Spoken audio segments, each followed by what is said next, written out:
Hello, good morning. Durga Pal ma'am की class में आप सबका स्वागत है। Good morning class, welcome back to Durga Pal ma'am's class.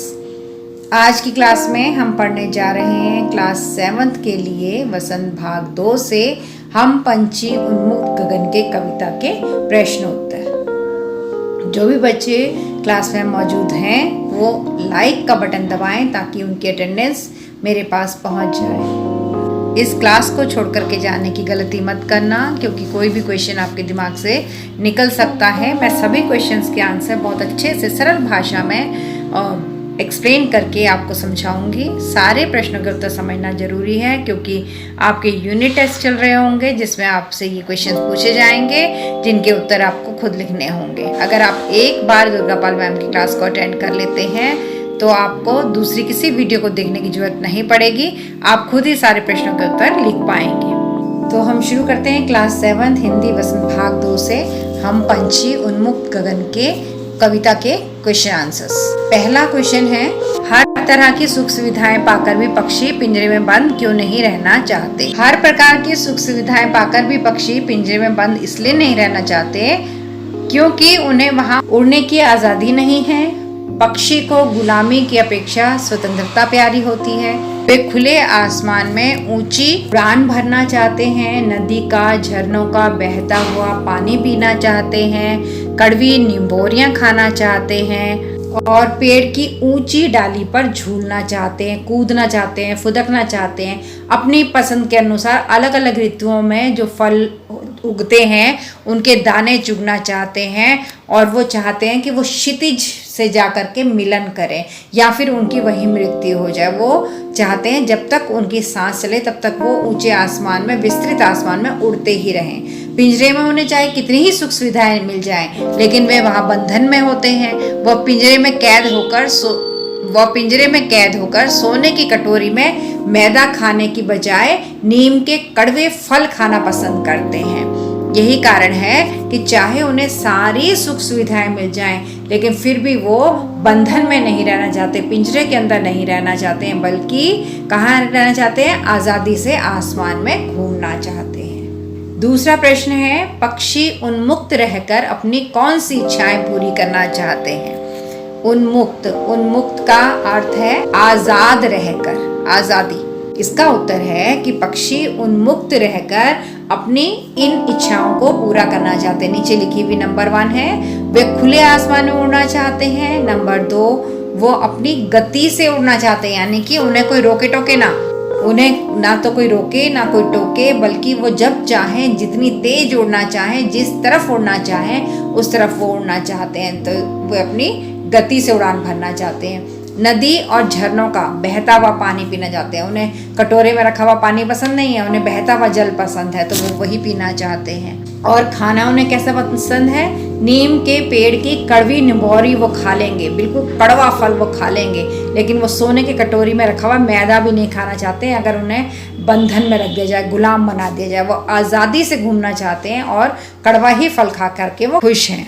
पेड़ की सबसे ऊंची फुनगी यानी पेड़ की सबसे ऊंची टहनी पर झूलना चाहते हैं।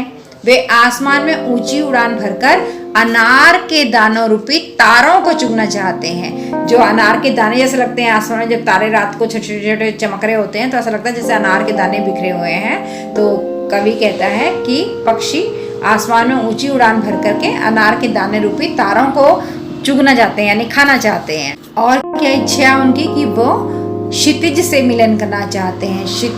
क्षितिज का अर्थ है ऐसी जगह जहां पर धरती और आसमान मिलते हुए प्रतीत होते हैं, दिखाई देते हैं, मिलते नहीं हैं, मिलते हुए जैसे लगते हैं, उस जगह को क्षितिज कहते हैं। तो वो पक्षी उसी जगह पर उड़कर जाना चाहते हैं, यानी कि वो जगह तो कहीं होती ही नहीं है, तो पक्षी अनंत में उड़ना चाहते हैं, हमेशा उड़ते ही रहना चाहते हैं। तीसरा क्वेश्चन है, भाव स्पष्ट कीजिए। आपको इस पंक्ति का अर्थ बताना है। या तो क्षितिज मिलन बन जाता या तंती सांसों की डोरी। तो कवि ने यहाँ पर कहा है कि पक्षी चाहते हैं या तो वो क्षितिज से जाकर के मिलन कर ले, मिल जाए, या तो वो इतना उड़े कि जाकर के क्षितिज से मिल जाए, या फिर तंती सांसों की डोरी, यानी कि या फिर उनकी सांसों की जो डोरी है, धागा है सांस रूपी, वो तन जाए, टूट जाए, यानी उनकी मृत्यु हो जाए। तो एक बार इसका उत्तर भी हम देख लेते हैं क्या लिखा हुआ है। इस पंक्ति में कवि पक्षी के माध्यम से ये कहना चाहता है कि यदि मैं स्वतंत्र होता तो उस असीम क्षितिज से मेरी होड़ होती, यानी कि कंपटीशन होता, उसके साथ मेरा मुकाबला होता।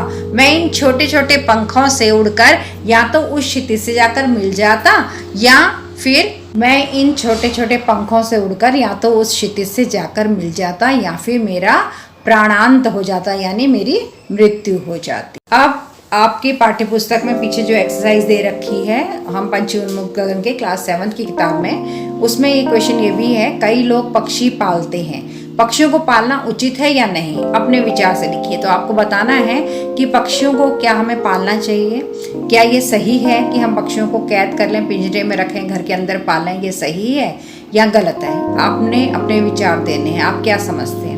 मेरे हिसाब से पक्षियों को पिंजरे में रखना बिल्कुल गलत है। क्यों? क्योंकि पक्षियों को हमेशा ही आज़ादी पसंद होती है, वो विस्तृत आसमान में घूमना चाहते हैं, वो आज़ादी से बहता हुआ पानी पीना चाहते हैं, उन्हें कड़वे नीम की निबोरी अच्छी लगती है, लेकिन अगर उन्हें पिंजरे में रख कर के बढ़िया बढ़िया खाना परोस दिया जाए तो उन्हें वो पसंद नहीं आता है। देखते हैं इसका उत्तर क्या है। पक्षियों को पालना उचित नहीं है क्योंकि पक्षियों को स्वतंत्र रूप से, स्वतंत्र मतलब आज़ादी से, कोई उन्हें कुछ कहे ना, बस वो आज़ाद घूमते रहें, आकाश में उड़ना बहुत अच्छा लगता है, ये उनका स्वाभाविक कार्य है, मतलब वो ऐसा करते ही करते हैं, सभी पक्षी ऐसा करते हैं कि आसमान में दूर तक उड़ते हैं। लेकिन हम उन्हें पिंजरे में बंद करके रखते हैं, इससे उनकी आज़ादी पर रोक लग जाती है। अब हमने उनको पिंजरे में बंद कर दिया तो वो आसमान में उड़ नहीं पाएंगे, तो उनकी आज़ादी को हमने अपने काबू में कर लिया है, उनकी आज़ादी को हमने रोक दिया है। उनकी इच्छाएं, उनके सपने और उनके अरमान जो वो चाहते हैं, उनके मन की जो इच्छा है, उस सब पर पाबंदी लग जाती है, रोक लग जाती है। इसलिए पक्षियों को पिंजरे में पालना बिल्कुल सही नहीं है, उन्हें घर के अंदर नहीं रखना चाहिए, उन्हें स्वतंत्र छोड़ देना चाहिए, जो वो चाहते हैं उन्हें वो करने देना चाहिए। इसका दूसरा कारण ये भी है कि जो पक्षी हैं वो हमारे पर्यावरण के लिए बहुत ज़रूरी होते हैं, पर्यावरण के कई कार्य वो पक्षी पूरे करते हैं। अगर हम उन्हें बंद करके अपने घरों के अंदर रख लेंगे तो हमारा पर्यावरण का संतुलन भी डामाडोल हो जाएगा। भाव स्पष्ट करो में ही दूसरा ऑप्शन है कि आपने या आपके परिवार में किसी और ने कभी कोई पक्षी पाला है, उसकी देखरेख किस प्रकार की जाती होगी ये बताइए। हमारे पड़ोस में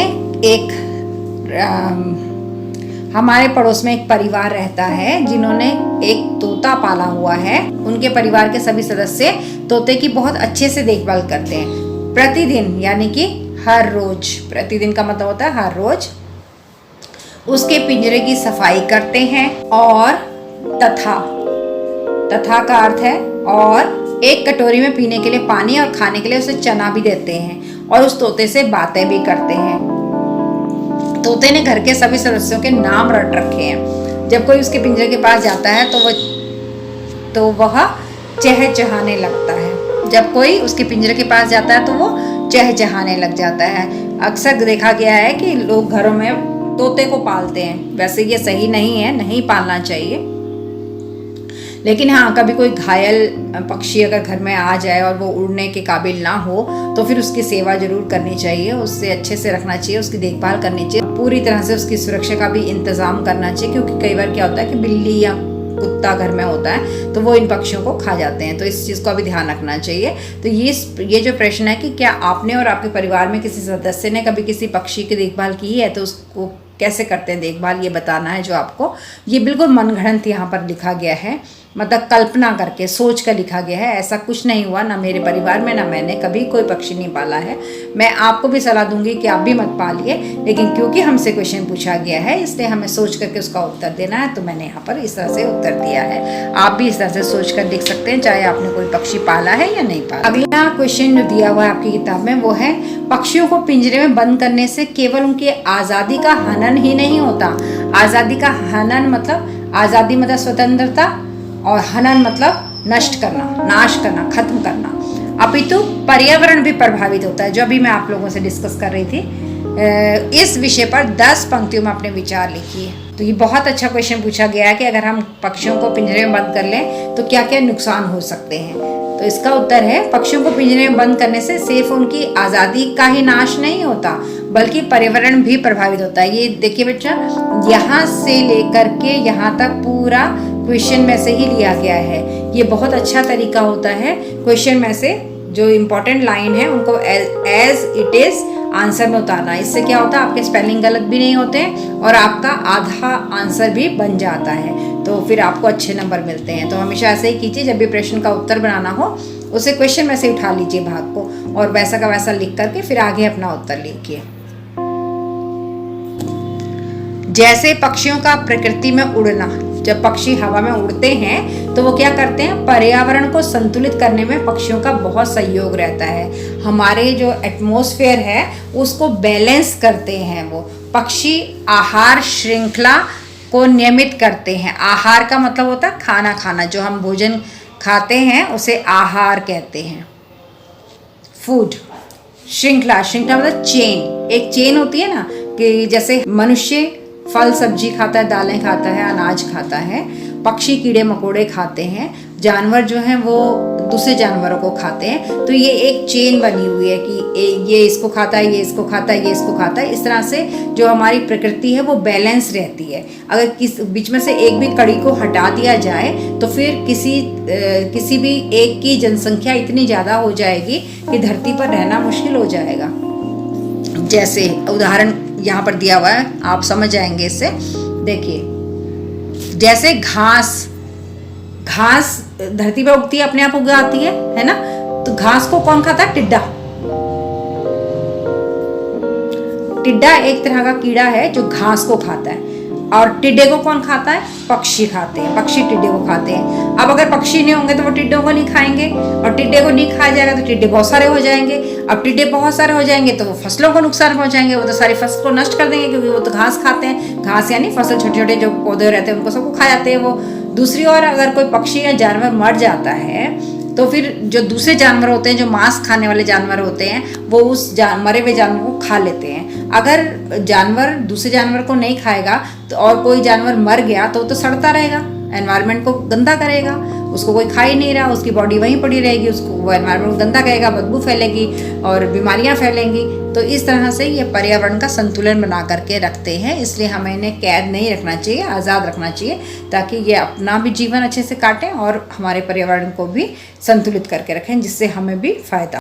तो बच्चों, ये थे आपकी किताब में जो क्वेश्चन पीछे दिए हुए हैं उनके आंसर। इसके अलावा आपको दुर्गापाल मैम की क्लास में कुछ एक्स्ट्रा क्वेश्चंस भी मिलेंगे।